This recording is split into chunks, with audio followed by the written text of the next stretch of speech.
That's what meditation highlights. That is the beauty of meditation highlights.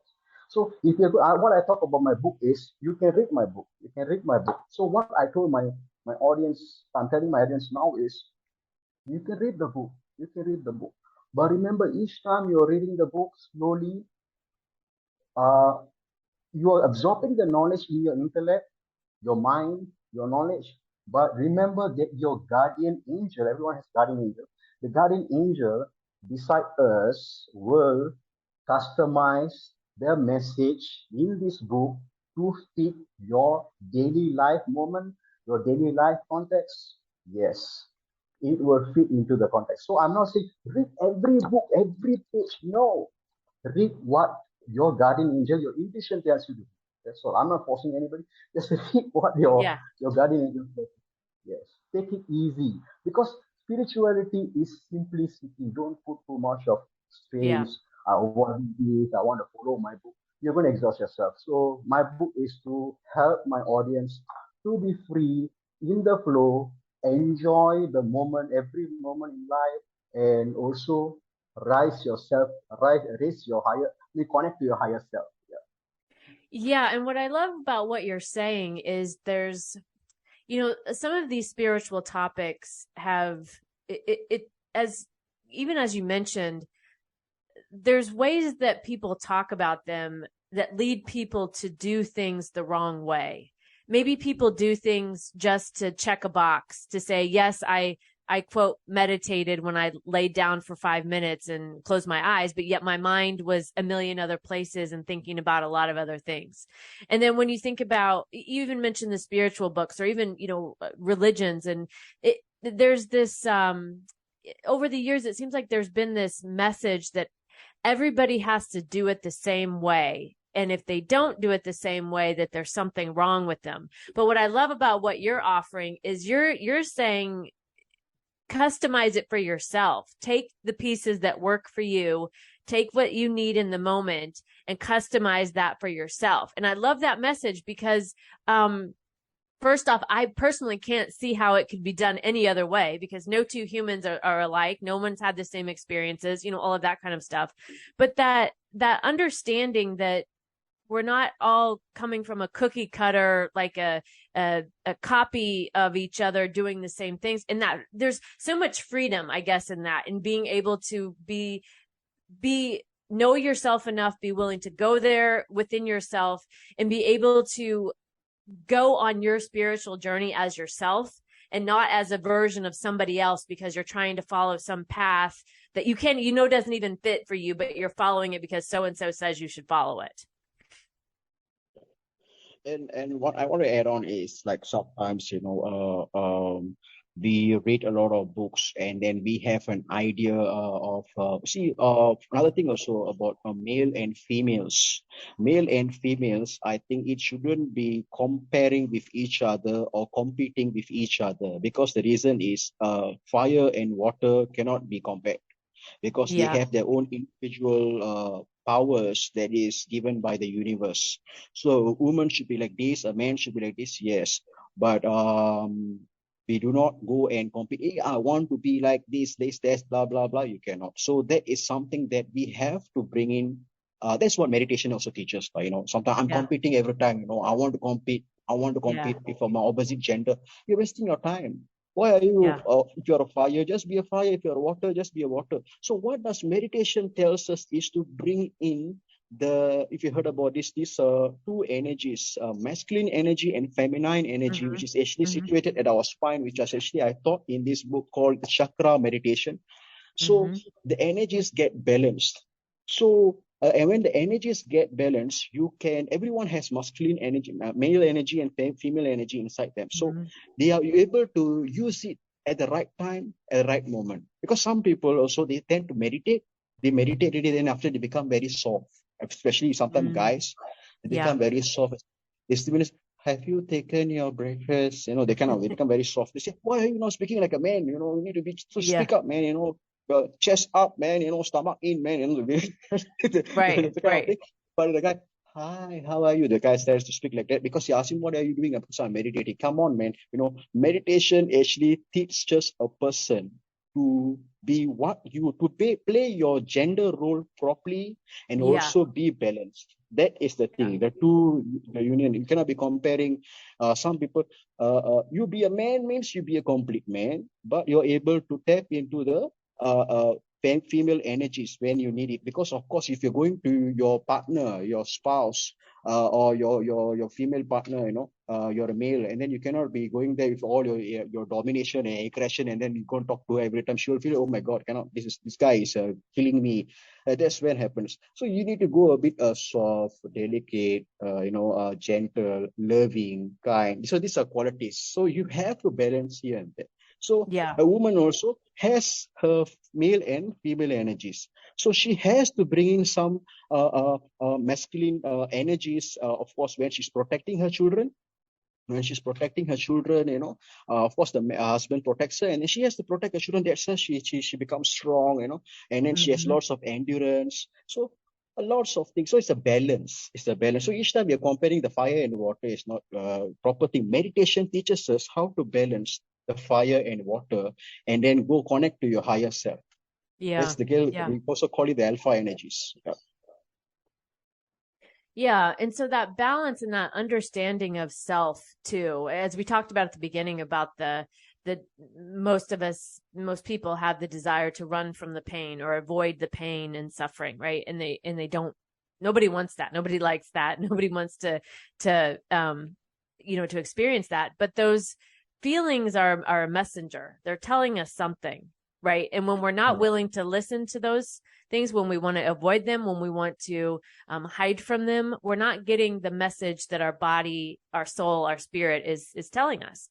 And so what we're talking about now with meditation and understanding, having that balance within ourselves. And I think the way I always talk about this is it's being willing to do this for yourself. Right? It's being willing to take the time to address it, to stop the avoidance, to stop the running, and actually sit with yourself and understand who you really are. So you can know if you're following your own path or if you're following the path of someone else, right? If you don't even know yourself, how do you know if you're on the right path, right? And so this work that we're talking about, it's so worth it. that's like the simplest statement, but how would you explain that? Like if someone listening is new to this type of work, how do you explain to them, the benefits or maybe being even on the other side of having written a book about this and experiencing it in your own life? What advice would you have for someone new getting started in this inner work for themselves? Okay. I will separate my audience into two categories. Okay. The first one is people who are striving for awakening. And then I say, I'm a meditative person. I like to meditate. I like to do breathing exercises. I like to do yoga. I want to achieve something, a clarity of mind and peace. This book is great for them. And also those who are not into the spiritual path, but they want to do some healing for themselves, the healing from their pain, they having some anxiety, they having some nervousness, stress, daily stress, at work, and each time the boss is picking on them, or they're meeting a colleague who is always giving them some sexual harassment, how to deal, But I've written in this book on how to identify a demon which is outside of you and within you. So also identify the angel outside you and within you, because we cannot be, there is sometimes spirituality or, religions, we used to say that the demon is there, the angel is there, that kind of thing. Yes. I'm not trying to touch that, but also remember the angel and demon also live within us. Yes. They are two sides of the same coin. So it's there, and we have to, instead of every time saying, I went to the dark place and I saw one a paranormal activity happening, instead of doing that too much, look at the paranormal activity happening within us. So instead of watching the exorcism movies, look at what we can clear out from ourselves, which is a daily man, daily human, daily lady, what can they do to them for themselves. So I have helped them in this book. I was highlighted to those who are in the spiritual path, it will be a very good book to them, and those who are also healing and trying to deal with daily life challenges, daily battle. That's why I wrote the work here, Spiritual Warriors. Why? Yeah. Because it's not that every time, what's the warrior? Every day you leave your house, you are facing a battle. You are facing a battle. Yeah. But how are you going to handle the battle with a clear mind, stable physique, and able to deal with your battle, subdue the battle, and come out as a winner? How are you going to do that? Your daily battle. So this book is not only for those who are in the spiritual path, who are striving for their inner light, enlightenment, liberation. This book is going to help those who are actually facing their daily life challenges, emotional issues, mental stress, intrusive thoughts, going through daily stress, having this thought, tomorrow I got a presentation to do. What's going to happen? What if they ask me this question? What if? So the what if really suck out all the energy. By the time they reach the presentation hall already, they're like, oh my God, So, so, and that's the thing. Just be in the flow, spontaneous, engage, be calm. How to bring in the calm energy inside us. That is the book about. So it's for every person who is interested in helping themselves and help others. That is the two important things. It's not only for the spiritual man, it's not only for the spiritual lady, it's for any person who is one who wants to take the daily life battles, handle the daily life's battles better. Even a person who went through abuse, trauma, lots of challenges, it can be very, very, very useful. This book can be really useful. So I'm not really saying that read each chapter one by one. No, you just read it slowly. For example, I have this book called Forgiveness. This chapter on 21 about forgiveness. So forgiveness. For me, I say that every time you say that I forgive you, Sloin, I forgive you for the mistakes you did to me. I forgive you, Murali, you can tell me. But end of the day, I wrote in this book is, yes, forgiveness is good. It heals us. But the best forgiveness you can ever give to yourself is self-forgiveness. Yeah. Because you need to tell yourself and tell to the universe, or you can call it God. Yeah, you and God, or you and the universe, higher powers, you have to talk direct communication. Say, I self-forgive myself. That is the number one thing. Don't expect other people to forgive us, because forgiveness is good, but no one, for me, at a higher spiritual theory, if I bring in, we do not have the rights to forgive another person, because we are also here serving our own sentence, our we call it, our own karma, our own punishment, our own. We are not even stable and clear. We are trying to clear issues from ourselves, and here I become a saint, and then go and I forgive you, I forgive you, I give you my blessings. I'm already, my shirt is all dirty, man. I come over and then I say, I give you a hug. You try to polish up ourselves, work on yourself. So working on yourself, forgiveness helps in healing. I forgive my opponent. Yes, helps in healing. But the best thing you can ever do for yourself is self-forgiveness. Forgive yourself. You can get away from guilt. You can handle your guilt better. You can handle past pain. So you have to self-forgive yourself. The best person to forgive, is you. And compassion. Self-compassion, lots of things. It's about inner works. So I highlight to people about that. So this book is not about every time looking outwardly, all those things. Some people, they come over, they try to observe the others. Hey, today you wear a big glasses and the mic is like this, and there are two doors behind you. Is it wallpaper? People have lots of observation over others.